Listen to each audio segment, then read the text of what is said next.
അനങ്ങിയാൽ അടിപൊട്ടും. ഉറപ്പാണ്. പപ്പിക്കുട്ടൻ്റെ വാലോ കാലോ ഒന്ന് അനങ്ങി കിട്ടിയാൽ ഉഹും. ഇവന്മാരാ തല തിരിച്ചു പിടിച്ചൊരു ആട്ടോ പപ്പയുടെ മുകളിലോട്ട്. പിന്നെ പപ്പിക്കുട്ടൻ ഒരു ടോയ്ക്കുട്ടനായി മാറും അവന്മാർക്ക്. അത് പപ്പിക്ക് അറിയാവുന്നതുകൊണ്ടാണ് ഈ ശ്വാസം അടക്കി പിടിച്ചുള്ള കിടപ്പ്.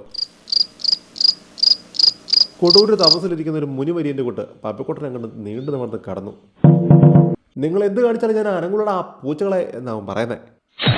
പപ്പിക്കുട്ടൻ്റെ തപസ്സിളക്കാൻ അദാനും അംബാനിയൊക്കെ പല രീതിയിൽ പല വഴിക്ക് ശ്രമിച്ചെങ്കിലും അവൻ കുലുങ്ങിയില്ല.